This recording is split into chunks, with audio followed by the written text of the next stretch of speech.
5, 4, 3, 2.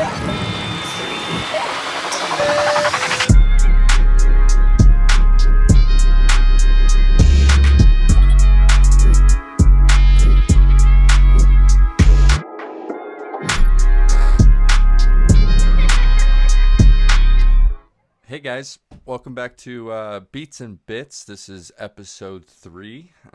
Today's going to be kind of a quick little tutorial.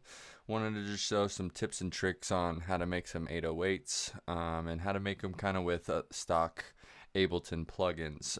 So I have just a little basic hi-hat and clap little setup here.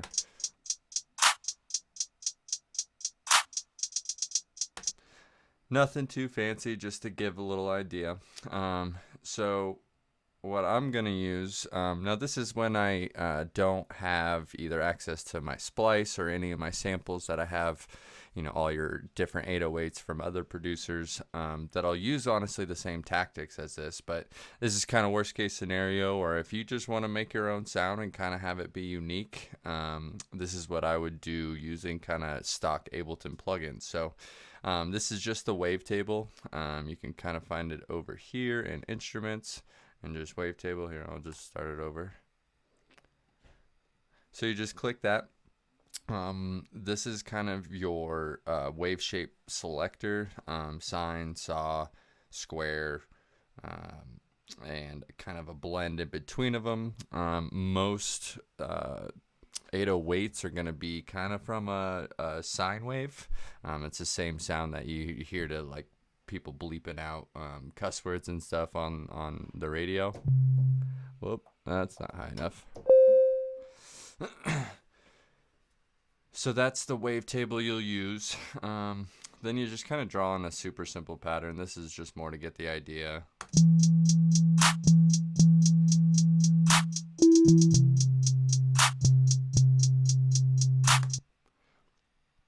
Now, obviously, that doesn't sound anywhere near where we want it. So the first thing we're going to do is we're going to go to this little transpose section here. And that's going to drop our pitch down 2 octaves. So that's going to get us this nice low.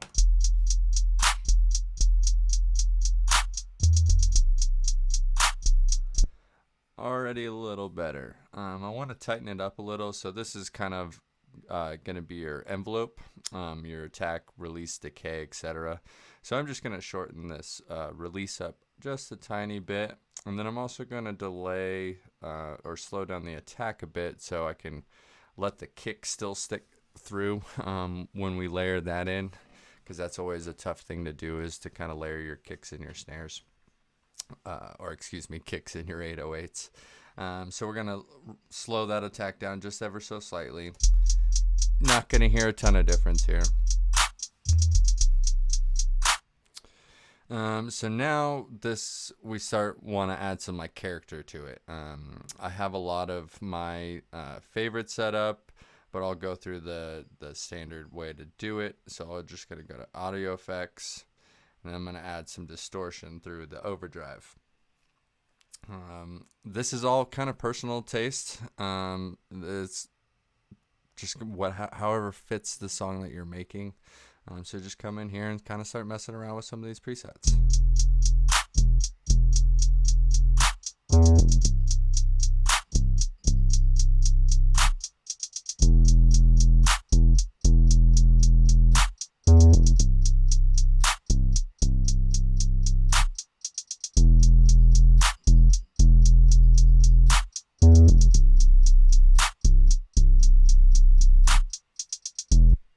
So obviously now we got a little more tone out of it. The overdrive is kind of distorting and adding a lot more harmonics to the high end, which allows it, if you're listening into some smaller headphones, you'll actually kind of hear the 808 as opposed to not being able to hear without a subwoofer. So this just kind of makes translation to other speakers a lot better. Kind of from there, it's just really one last little trick just with stock plugins. I come in and use this glue compressor, but I'm not really using it as a compressor, more as I'm kind of limiting it, but more after this little soft clip feature that it has. So you want to make sure that's engaged, and then we're going to be looking for this light to turn on. But first, let me add a limiter as well, because really we're just going to be boosting this gain.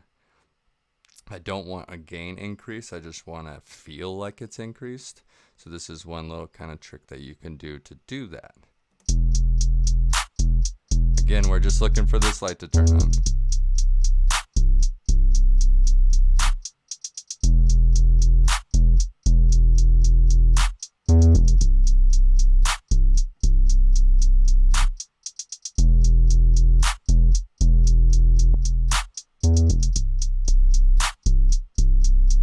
Kind of just adds a little bit more grit. The distortion is going to help your 808 stand out a little more. And then lastly, if really to kind of make it just fit a little better in the mix, I'll just add a little EQ and either roll off the top end or keep the top end. Again, it's all personal preference and really whatever works for the song that you're working on.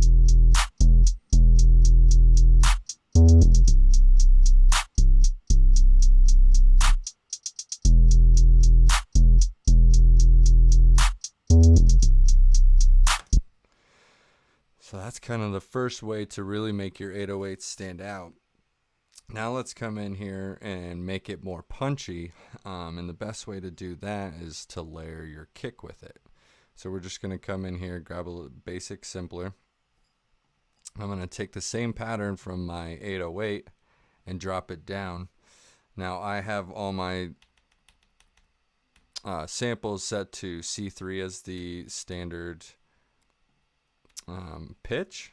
So I'm going to take my sub pattern and just take them all to the same notes, which is on C3. Again, you'll set your pitch to whatever you need inside sampler, or excuse me, simpler. If you ever need to go simpler to sampler, the easy way is just to do it there.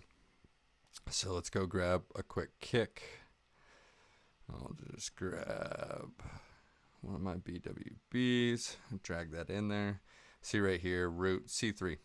So whatever your root note is here, I generally set it to that as my kick to start. If I need to change the pitch, if it's out of tune or something, obviously then I'll go change it, but that's kind of how I normally start it. And then I'm going to use pretty much the same kind of tricks with my kick as I did with the 808. I probably won't use as the distortion as much, but I will use that glue compressor. This is going to help the kick and the 808 really stand out against each other, make that kick really punch, and the 808 still hit your chest real hard. So again, we'll throw that limiter back on there because we're going to boost the gain up on here. Make sure our soft clip is engaged. And let's hear what we got.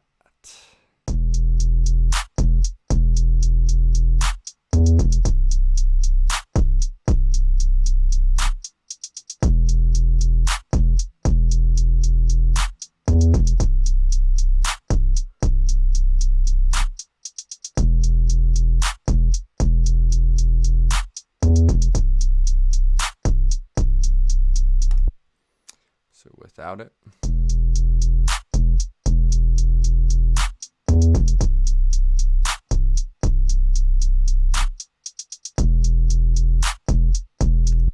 So it just really makes it punch kind of a lot harder.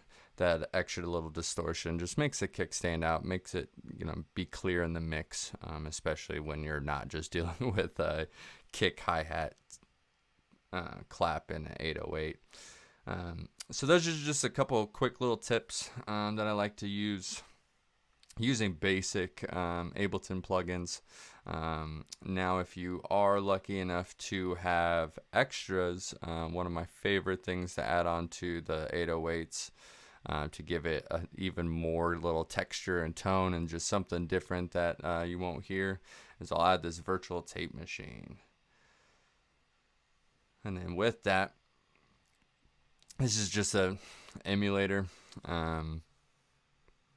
have a couple different settings, and really I just go through and keep tweaking it until I really like the sound. I'll even use it to over distort it.